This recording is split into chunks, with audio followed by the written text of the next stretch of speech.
Hello बच्चों, मैं प्रीति अग्रवाल। हम कर रहे हैं क्लास 10 का चैप्टर 8 एक्सरसाइज है 8.1। चैप्टर का नाम है ट्रिग्नोमेट्री। क्वेश्चन नंबर देखते हैं इसका 9। क्वेश्चन 9 क्या कहता है? In a triangle ABC right angle at B if tan a equals to this then find this. आपको एक वैल्यू गिवन है tan a की। tan a की वैल्यू हमें गिवन है और बोला हुआ है कि राइट एंगल ट्रायंगल बी पर है। तो मैंने अपने ट्रायंगल में राइट एंगल की जगह पर बी लिख दिया। ठीक है, अब बच्चे ए और बी, आप ए और सी वो आप अपने अकॉर्डिंग दे सकते हो, कोई दिक्कत नहीं है। चलिए क्वेश्चन देखो। क्वेश्चन में कुछ वैल्यू फाइंड करनी है। Sign A cos A sign C. Theta अलग है, सबका थीटा एक जैसा नहीं है, तो यहां पर हमें थीटा के अकॉर्डिंग, एंगल के अकॉर्डिंग ही रेशो फाइंड करनी होगी। क्लियर? सबसे पहले देखते हैं क्या इंफॉर्मेशन गिवन थी। tan a इक्वल्स टू है 1/√3। tan a की रेशो देखो क्या होती है, perpendicular by base. Perpendicular by base इसका मतलब ये हो गया परपेंडिकुलर और ये हो गया हमारा बेस। तो पाइथागोरस थ्योरम से जो थर्ड साइड गिवन नहीं है उसे ही निकाल लेते हैं।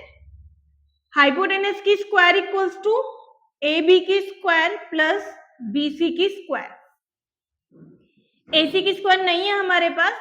AB की वैल्यू देखो 1 गिवन थी और BC √3। दोनों की स्क्वायर खोलेंगे, 1 को 1 से मल्टीप्लाई करेंगे 1, √3 को √3 की स्क्वायर का मतलब क्या है, √3 मल्टीप्लाई √3।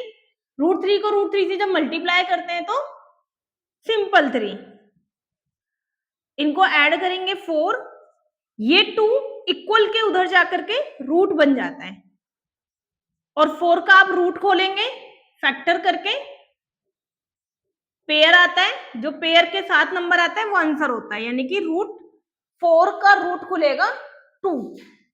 क्लियर? चलिए ये हमने वो निकाल लिया जो हमें साइड गिवन नहीं थी, यानी कि हाइपोटेनस 2 आ गया। क्वेश्चन में फाइंड करने के लिए क्या बोला है, फर्स्ट पॉइंट देखो। फर्स्ट पॉइंट है हमारा sign A cos C plus cos A sign सी। अब देखो एंगल के अकॉर्डिंग ना रेशो बनाते हैं।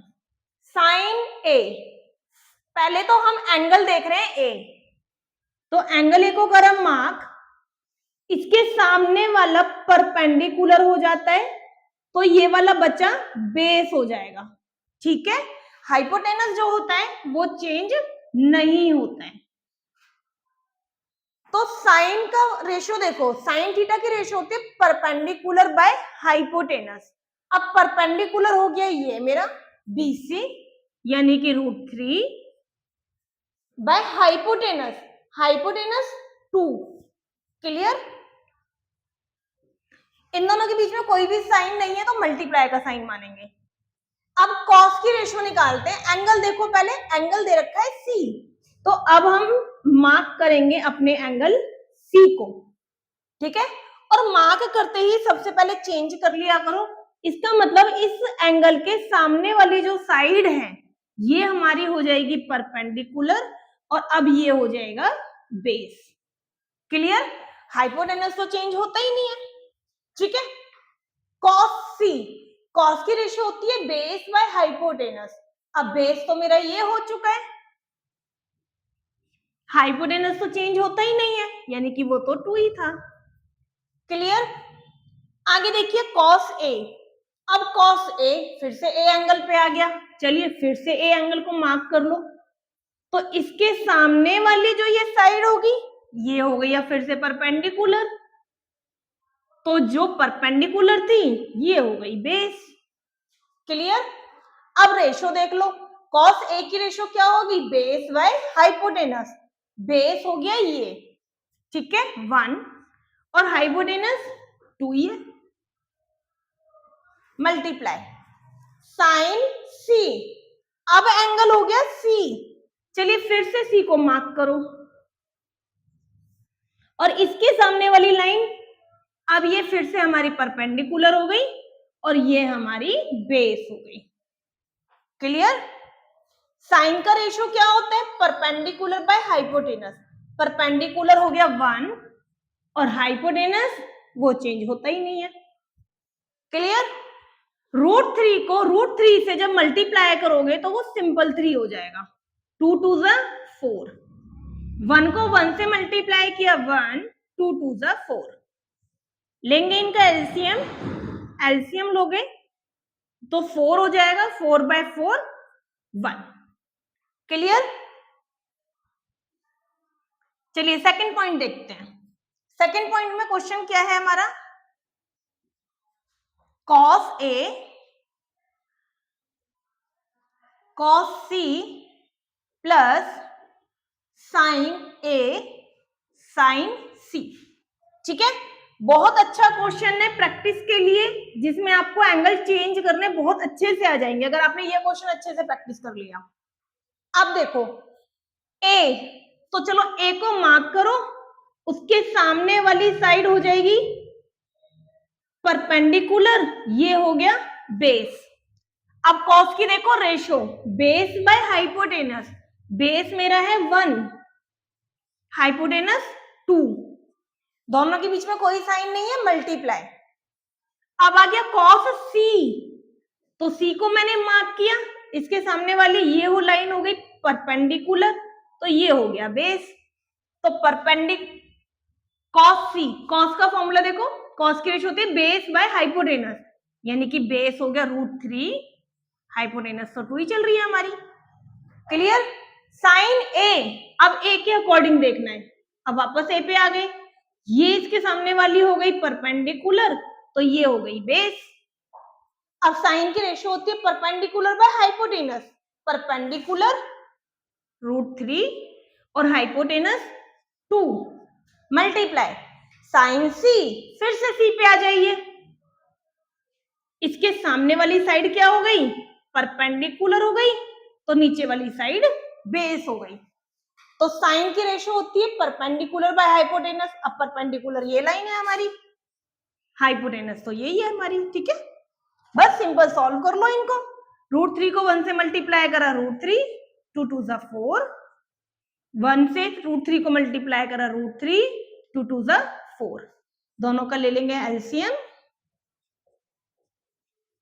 ठीक है, इनको ऐड करना, देखो इनके सामने यहाँ कुछ भी नहीं है ना, 1 1 लेट कर लेते हैं, 1 √3 से जब प्लस होगा तो वो हो जाएगा 2√3।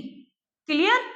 ये कट रहा है, तो आंसर क्या आ गया आपका, √3/2।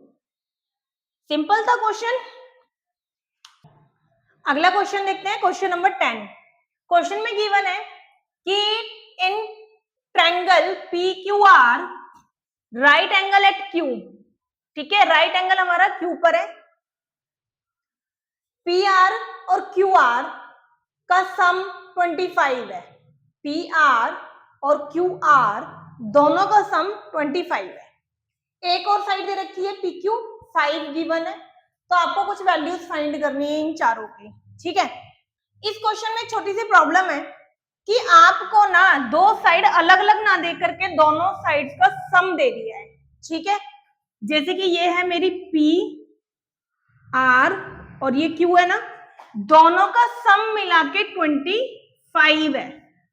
तो इस क्वेश्चन में एक चीज समझो, अगर मैंने आपको ये बोला कि QR और PR दोनों का सम 25 है, अगर किसी एक की साइड आपको पता लग जाए तो दूसरे की साइड निकाल सकते हो। मैंने बोला कि QR मान लो 10 है, सपोज ये 10 है, तो ये कितनी बचेगी, ये वाली साइड 15, 25 में से ये 10 आप माइनस कर दोगे। क्लियर? मैंने बोला कि ये वाली साइड मान लीजिए 5 है, तो बताओ ये वाली साइड कितनी बची, आप क्या करोगे, 25 में से माइनस कर दोगे इस वाले 5 को। ठीक है, यानी कि 20। तो इस क्वेश्चन में दिक्कत है कि हमें एक साइड गिवन नहीं है, अगर एक साइड हमें पता चल जाए तो दूसरी साइड तो पता चली जाएगी। तो ठीक है, जो साइड गिवन नहीं है कोई सी भी, ये ले लो चाहे ये ले लो, किसी एक साइड को x मान लो। क्लियर? मैंने QR को x मान लिया, let QR equals to x। तो बताओ मुझे अब PR कैसे निकालोगे, आप बोलोगे PR जो है वो हमारी 25 माइनस x हो जाएगा, देखो इस एग्जांपल में यही तो समझाया था मैंने, 25 में से जो भी नंबर आप यहाँ लेट कर रहे हो उसको माइनस कर दो। क्लियर? चलिए आ जाओ पाइथागोरस थ्योरम पे। पाइथागोरस थ्योरम लगा देते हैं हम अपने क्वेश्चन पे। पी आर की square equals to P Q की स्क्वायर प्लस क्यू आर की स्क्वायर।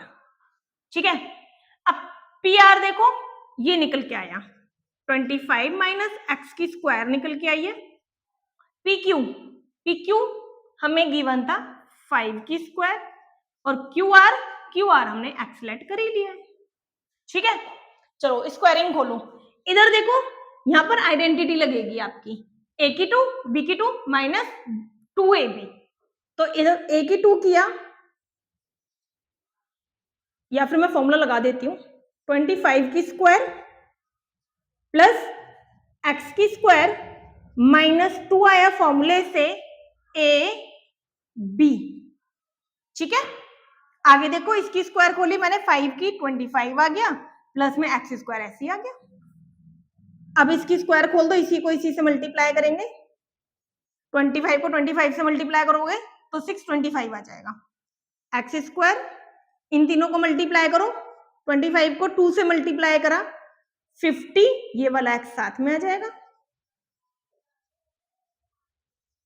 ठीक है, देखो एक्स स्क्वायर और एक्स स्क्वायर जब सेम नंबर सेम साइड के साथ अपोजिट में हो इक्वल के तो वो हमेशा कट हो जाते हैं। क्या बचा 50x माइनस का 50x ये इधर जाएगा minus 625 minus 50x equals to minus कीजिए 600 माइनस 600 अपॉन में ये माइनस का 50 कट हो जाएगा। तो x की वैल्यू कितनी आ चुकी है हमारी, x इक्वल्स टू हो गया, तो x की वैल्यू आ गई हमारी 12। ठीक है, और x हमने क्या लेट किया था QR, इसका मतलब QR जो है हमारा वो तो आ गया 12। तो PR कैसे निकलेगा, PR था हमारा 25 माइनस x, यहां पर x की वैल्यू रख दीजिए 12 यानी कि 13।